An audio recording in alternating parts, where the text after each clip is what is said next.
Welcome to another episode of On the History Trail. I'm your host and tour guide, Mark Nonestied. On today's episode, we're going to first speak with Marty Tannenbaum and Ebony Davidson from Innovative Document Imaging, a company in East Brunswick that scans historic documents as a way to preserve them and to make them accessible to the public.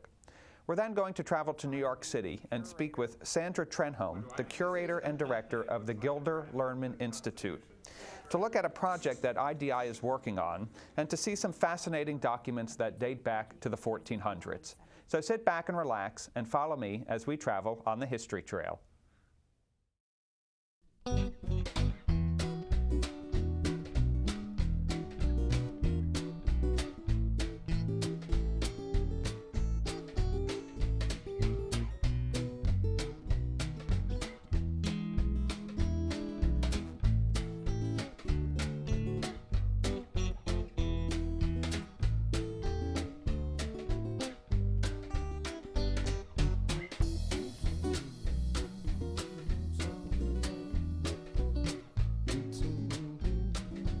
Marty and Ebony, welcome to the show.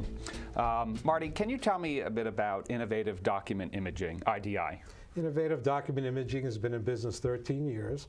We work on three vertical markets: publishing companies, pharmaceutical companies, and libraries. And our main goal is to preserve history for those three types of organizations. Right.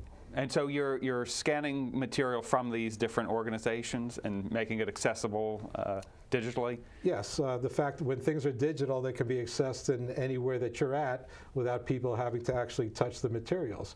When we work with libraries and different publishing companies that hire us to go into different museums throughout the world, we want to be able to digitize that information so it's accessible to the world, whether it's through subscriptions. When we work with pharmaceutical companies, we take some of the most important research information in the world, so the researchers and pharmacists can actually access that information without actually having to touch the laboratory notebooks. And it sounds like you have a broad client base. I mean, what are some of the institutions that you've worked with over the years? We've worked with the American Antiquarian Society in Worcester, Massachusetts. We've worked with the Huntington Museum in California. We're right now at the British Library in London, as well as the University of London. Some of our big pharmaceutical companies are Novartis Pharmaceutical, Bristol Myers Pharmaceutical Company, Amgen Pharmaceutical Company in California, where we just finished the scanning of 75,000 laboratory notebooks. So it sounds like some of the work is for in-house distribution, maybe within the pharmacy industry. Is that correct? While others may be more for a broader audience? Right. You have the mix of both, because the pharmaceutical companies want to make sure that information is backed up, because that's our intellectual knowledge. As far as the museums, we get hired by a lot of the major publishing companies in the world, such as Cengage Publishing, EBSCO Publishing, Adam Matthews Publishing. What they do is they look for collections throughout the world that are of interest to the world's researchers, and they hire Innovative Document Imaging to come in to capture that information so that they can sell subscriptions to the world's colleges and research organizations, so that information can be accessible throughout the world without having people come in to actually look at it and have to handle these delicate materials. Okay. So Ebony, can you tell us about the machinery, the technology that's used to scan these documents? Okay. We have about 8 Curtas robotic book scanners. We have 20 overhead Minolta scanners. And with the Curtas robotic book scanners, we're able to put the books in the cradle and not really handle the books. So the machine takes the books and it automatically turns the pages. A lot of our customers like that because they are able to understand that the book is not going to be rocked back and forth. A lot of the books have older, covers or bindings, and they get afraid that they'll be cracked in the digitization process. So with the Curtas robotic book scanners, they're able to change the page little by little, and they don't have to worry about those books being damaged. For the older types of books where we don't want to automatically turn pages, because they may have brittle pages that are cracking or what have you, we're able to put those books on the overhead scanners and manually turn those pages. And how quick does it take to scan an item? I would say a full book, probably about 20 minutes really? per book. Yeah.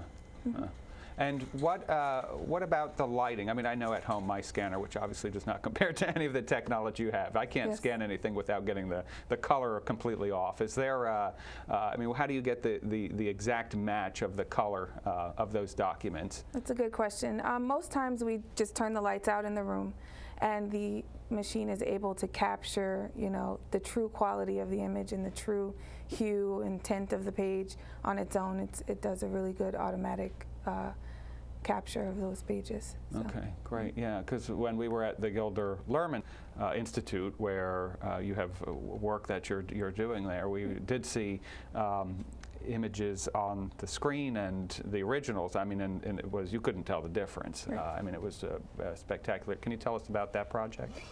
Right now at the Gilder Lehrman, I think we're capturing those all in color, 2-page spread, very nice people, good environment. You have all the books right there. We set up shop right inside the Gilder Lehrman facility there. So, Ebony, I would imagine over the years you've looked at or scanned through thousands and thousands of pages of material. What's some of the most memorable items that you've worked with? I would say the most memorable item is probably the 13th Amendment that was signed by Congress. That was basically the document that freed the slaves. And that was at the Gilder Lehrman Institute? Yes. Yeah. So, Marty, can you tell me what got you interested in this business? Well, years ago, I first started out in the microfilm industry, and I worked for a company that digitized documents and put them into microfilm. Thereafter, I worked for a company that sold the first imaging systems in the world. We sold thousands of Canon systems and upgraded to more sophisticated type systems over the years. Then 13 years ago, that particular company that I worked with was sold, and I decided to start Innovative Document Imaging, basically to sell records management type systems. But I soon realized that a lot of the companies that I had associations with were looking to outsource a lot of their services that they used to do in-house. And I was able to work with Shearing Plow at the time that became Merck Corporation. They had their lab notebooks. And I became a Minolta dealer for equipment that actually makes these overhead type scanners. And we were the first company in the world that started digitizing lab notebooks for the research scientists versus putting them on microfilm. Then I realized we could actually create microfilm from the digital images, and actually we own a company now in Shelton, Connecticut that does the backup microfilm for the digital images per se. Over the years, I ran into a company that actually came out with a robotic book scanner that can turn the pages at the time at 1,200 pages per hour. Now it's up to 2,400 pages. I said, boy, one of those scanners would allow me to do a lot of these lab notebooks. The fact that we had the company up in Connecticut that did the microfilm, they had associations with the publishing world. And I was introduced to the publishing companies because they were looking for a quicker way to capture all this content in the museums and the libraries. And they quickly realized that we were a good company to partner with to be able to quickly capture that information. I'm kind of amazed too, at the end of last year and the beginning of this year, we were scanning at the rate of 125,000 pages a week. Wow. At the Huntington Museum in Pasadena, California for Cengage Publishing, and they have one of the rarest collections on the history of math and science. So these type of machines that we had 5 people out there with 5 of the robotic scanners. We were delivering a project of 2.5 million pages in 6 months, which I think is unprecedented in the scanning world. Wow. And without any damage. And the biggest compliment that we could have gotten from the museum, they identified IDI as the SEAL Team 6 of the imaging world. Got in, got out, captured the information, no damage to the books. That's great. And what are some upcoming institutions or projects that you're working on? We're just about to start a project in the end of this month, right before the new year, at the Smithsonian Institute. There's actually 7 different Smithsonian Institute museums, including one in New York City that'll be sending content down on the first project that we're going to do is the history of the world's fears.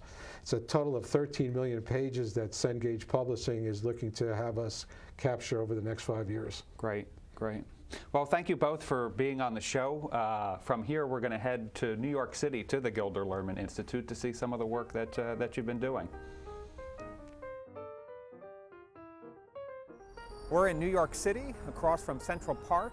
Behind me is the New York Historical Society, which houses the Gilder Lehrman Institute of American History. We're going to meet the curator and director of the collection, Sandra Trenholm.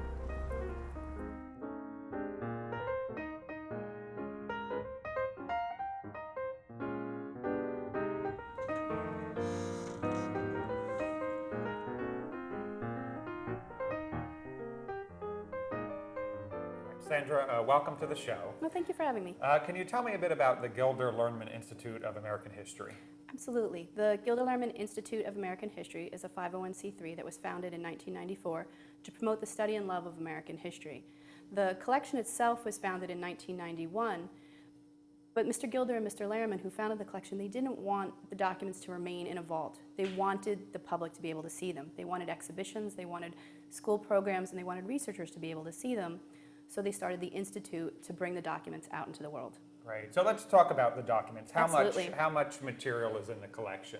We have approximately 60,000 documents, ranging from 1493 through the 20th century, but the bulk of our holdings is 1493 through 1872. So it's colonization through Reconstruction with select materials from the 20th century. The Henry Knox collection is 11,000 documents relating to the Revolution and early founding era. The Livingston collection, which is 16th century through the 18th century, has almost 6,000 documents right there. Okay, you said 1493, right? 1493, absolutely, absolutely. And you have the earliest one here. I do. Would you like to see it? Yes, absolutely. Absolutely. Okay, so this piece is Columbus's letter to King Ferdinand and Isabella announcing his discovery in the New World. And you'll notice that it's printed in Latin. That's because after Columbus wrote his letter, the king and queen sent it to Rome, and Rome was a power at the time. It was printed actually in Rome, so you can take a peek at it. And what's it printed on? It's printed on rag paper. Okay. So if you see here, you can see letter of Christopher Columbus printed. Oh yeah, on. right in the front. Yeah. Huh. Kind of an interesting story about this one. When the letter was first printed, they left off Isabella's name, and she made them reprint it with her name on it. So, and there it is. So now, so you have letters are part of the collection. What are some of the other types of manuscript that's in the collection? Some of the other types of manuscripts. Would you like to see some more? Sure, yeah. Absolutely. So this is actually another letter, but it's military orders. And this is General Washington's orders to march on Trenton on December 25th, 1776. And there's a line in here that reads, under penalty of death, silence must be maintained by all the troops. Gives the exact road directions on how to get there. And then on the back is a hand-drawn pencil map of Trenton itself. That's great. And so you can imagine a soldier using this to get to where he was going to. It looks a little different now. Wonderful. So, well, let me ask you, what do you think this is? What do I think this is? What do you think that is? It looks like a draft of the Constitution. It absolutely is. It's the first draft of the Constitution, and it's printed on August 6th, 1787.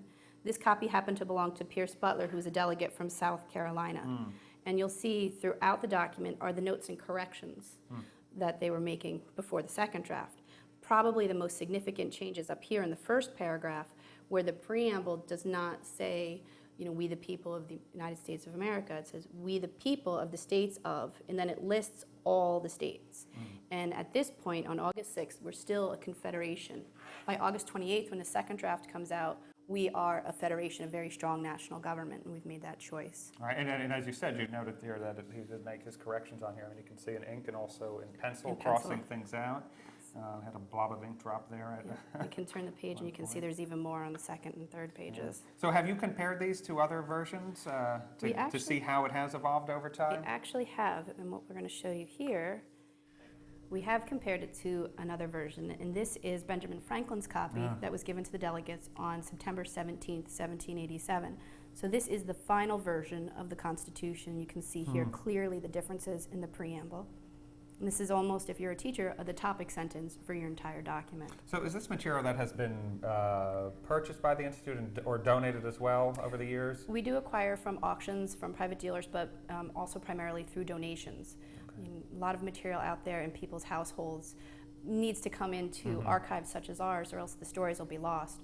One of our biggest collections would be our soldiers' materials through the Revolutionary War, Civil War, and even into World War II. Those stories of the common soldier are what really America is all about. And you mentioned part of the mission here is to make this material accessible to researchers, to students, to scholars. How do you do that process? What's that process to do that? We have a number of programs that we do, primarily our website, because it's just available to everybody. And we have members in every state and across the country that come to the site to access educational resources. We take our documents from the collection, we write introductions to them, we have the photographs and even transcripts available, because many people can't read historical handwriting, and discussion questions that the teachers can download and then use in the classroom. But it's actually open for anybody to do that. We do exhibitions not only here in the New York Historical Society, but across the country. We loan to a lot of other institutions. We run workshops where my staff and I bring out the original documents. We give each of the participants copies and we read them together and try to dig out the hidden history in them. What's the personal story? What's going on here? And why is it important to learn? And so it's about the interpretation of the document. It's more than just what the words, it's what the deeper meaning of them. And there's an item here that just helps illustrate that? Absolutely. This one first. And then we'll take this one out. Okay, so we were talking about interpretation, and this is Right. certainly a piece that helps illustrate that. Right. What's really interesting about this piece is I believe it's in almost every school book across the country, but it's usually only about 2 inches tall. It's an illustration on the side and not a document in and of itself. So what we've done is created a lesson plan for it, where we help teachers and students walk their way through it. We recommend not telling your students what happened and ask the general question, what's going on here, and why do you think that? So the first thing someone will say is that the British soldiers are shooting the Americans. And who's at fault? Almost everyone will say immediately the British soldiers must be. So we ask why. And what we see is the British soldiers have very sharp features. They have beady eyes, pointy noses, very sharp cheeks, in comparison to the Americans, who are very soft looking. So they just look more mean than the Americans do, particularly this man in the background here who's kind of having a fun time as he bayonets someone. The amount of blood that's spilling. The only 2 signs that you can read in this whole print are Butcher's Hall and the Customs House. And Paul Revere, who engraved this, actually gave the nickname Butcher's Hall to the Customs House, which is the tax collector. The British soldiers are lined up in a firing squad order. That's not the way it happened. The Americans, the colonists at the time, are upperclassmen here. They're not the working class who are actually out that night. And even something simple as having a woman in the crowd affects your opinion, particularly at the time period when men who were out with their women certainly would not have been causing trouble, and anyone who would have shot a woman would have been considered barbaric. Even the dog in the front, that's the first thing all the students notice, by the way. The dog in the front, dogs symbolize loyalty and fidelity.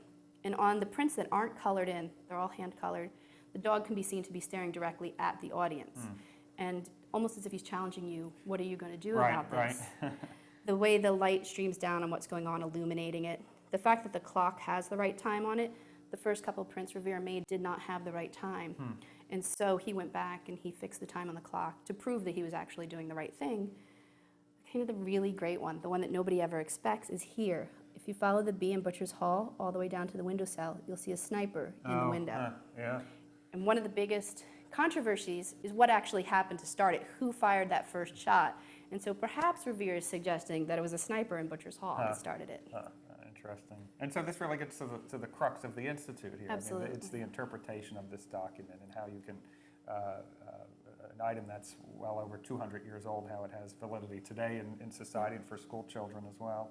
And being able to interpret documents, I think, is really important because we're bombarded with so much information that we take at face value. And this is a great example of that. If you see it in a book, you'll just be like, oh, it's the Boston Massacre, the British were at fault. But when you dig into it, and particularly when you compare it to the other resources of the time period, you realize there's much more to the story. Right. And so here we have the perception of an event from the eyes of the colonists, so that we can balance that with another item that you have here in the collection. Absolutely. This is a fun one. This, there you go. This is the Bostonians paying the excise man. And it's obviously a British view. It's printed in London. We're seeing a little bit opposite thing going on with the face, how now they have the sharp features and the pointy noses, and the British face is more sympathetic, and he's also got his hands clutched. For the longest time when we were working with this one, we didn't realize that this was actually a true story. And we found an article in Smithsonian Magazine about it. And this is John Malcolm. He's a tax collector in Boston. He was not very well liked. He was a little bit of an ogre. One day, a boy was sledding and bumped into him, and he got angry and went to strike the boy with his cane, and another individual interfered. And so John instead hit that old man. And what ended up happening was Boston sort of exploded at the time period. They came to his house, they wanted to take him away. He got into a fight and accidentally stabbed someone, so they drug him out into the streets. The first thing they did was tarred and feathered him. Then they loaded him in a wagon and they took him to the Liberty Tree where they hung him but didn't kill him. And the Liberty Tree is where they protested the Stamp Act. Then they took him down, they brought him back to Customs House, and you'll see here they have sticks in their hands, and they also poured tea down his throat. And all an attempt to get him to renounce the king, which he wouldn't do. Kind of an interesting aside. This back here is the Boston Tea Party, which took place a few weeks before this incident. It is considered to be the earliest known depiction of the Boston Tea Party. Malcolm survived remarkably, because most people would not have survived just the tarring and feathering.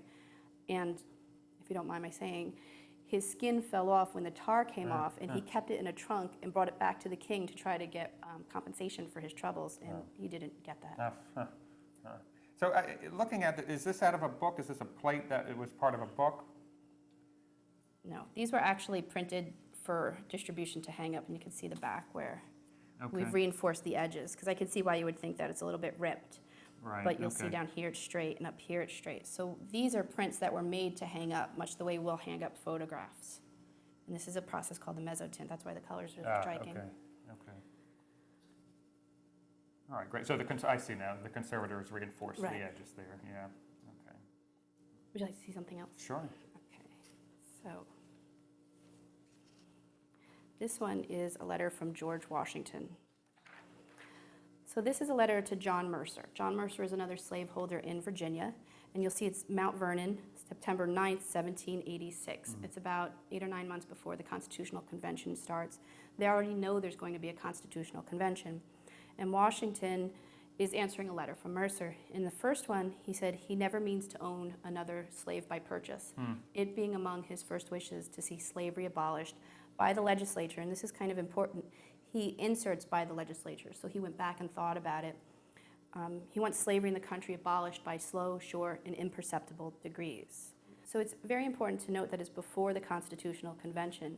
We know from working with Mount Vernon down in Virginia that Washington wrote several of these letters, maybe up to a dozen, to other prominent planters prior to the convention, almost as if he's trying to get support or to see how other people thought about the possibilities of ending slavery.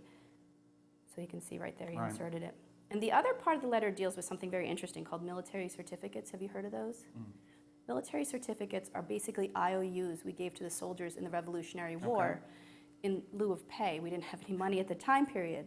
And so in 1786, we still hadn't made good on those. And there was a booming business of buying these, paying you pennies on the dollar because you're a soldier, you needed your money, and holding them in hopes that the government would make good on them later. And Washington said he will not touch them. He does not want to be involved in that whatsoever. Ironically, Abigail Adams bought many. So the collection itself, so we're looking at manuscripts here, letters. What are some of the other types of material? Do you have photographs? Yes, we do. We have photographs. We have nearly 5,000 Civil War era photographs, mostly albumin prints. We have some earlier photographies such as daguerreotypes and ambrotypes. We even have, from the early 20th century, something called cyanotypes, which are blueprint photographs. They're absolutely gorgeous. We have maps, broadsides, which are posters that are meant to hang up in the public places. We have some textiles. We obviously have a couple of paintings. And let's see, a few objects. You know, one of our very interesting objects is Ulysses S. Grant's army razor, a straight razor. I don't recommend using that either. So you have three-dimensional artifacts as well? Yes, we do. So once you acquire the material, what's then the next step to get it accessible to the public? Well, the first thing we do is we rehouse them. So we have our acid-free boxes, and if you look inside here, these have been fully processed, which means we have them foldered. There's about 10 items per folder. And when you look inside, you'll see. You have them like this. I'll turn this around. So then we inventory them. We have a computer-based system called Past Perfect, where each item gets an individual record. And we can catalog things such as who wrote it, who they wrote it to, the date and the place that it was written from, as well as a summary of the content. And that's in preparation for digital imaging. Okay. So then, once you have them cataloged, they're entered into the museum accession program of Past Perfect. What then they're digitized? How does that take place? Yes. Right now we're working with a company called Adam Matthew Digital to build a product that'll take our digital images and make them available worldwide. As you know, sometimes when you work in archives, you have to partner with other institutions in order to get the products out there. And Adam Matthews has contracted IDI from East Brunswick in order to get the actual scanning done. Okay, so IDI is doing the actual scanning of this The actual material. physical scanning. Okay, and then the other company, what you mentioned, Adam Matthew Digital. Okay, they're then taking all of this material, this digital material, Yes. and getting it up onto your website. Yes, they're going to take the digital images, the transcripts, bibliographic records, and even they're doing some research to help group things together. So say if you were studying the Newburgh conspiracy, they're not only taking George Washington's address, but they're gathering information from the collection on soldier issues with pay in order to build a really complete product. Okay, and you're doing this in two phases. Yes, we The are. first phase was the material from 1493 to 1860. Yes. And what's the timeline on that? We're hoping to have the scanning completed by the end of February or the beginning of March, and hopefully the product will be available in December. Okay, and then the second phase would be the material from 1860 to 1945? Yes. And so can you tell me a bit about your involvement? What got you interested in this? My father was actually very into the Civil War, so we ended up going to battlefields forever. I have pictures of myself about 2-3 years old at Petersburg, but particularly Gettysburg. And we spent so much time out there, because it's not far, that I ended up going to college there. That was the place I had to go to school, so I ended up going to college in Gettysburg. And Mr. Lehrman was my professor for my senior thesis. Oh, great, great. And so how do you feel when you see children come to the site and interact with these artifacts? I love it. Yeah. I love it. Children, adults, it doesn't matter. We've had historians, they get that look of, oh my gosh, this is the real thing, and Washington touched this, and I can't believe I'm looking at it. To see that energy transferred to someone else is really good. Great, great. And how can people find out more information? about Sure, the they collection? can find us on our website, which is www.gilderlehrman.org. We have really great materials there, including, I have to brag, a section called Treasures from the Collection, where we've taken some of our highlight pieces and written them up in blog style. Great, great. And so this material is searchable online. They can Absolutely. visit the website and search for. Absolutely. At this point, we have most of the collection catalog up online. There's not images for a lot of it yet, but what we have is fully searchable. So you can type in the names of someone, and it'll pull up those records for you. Great. Well, thank you very much. You're welcome. Well, I hope you enjoyed today's episode as we got a chance to talk with Marty and Ebony, and as we traveled into New York City to talk with Sandra and see some of the fascinating work that IDI is doing. For further information about the Gilder Lehrman Institute, you can visit their website at gilderlehrman.org. And for more information about IDI, you can visit their website at idiimage.com. Thank you for watching, and come along again as we travel on the History Trail.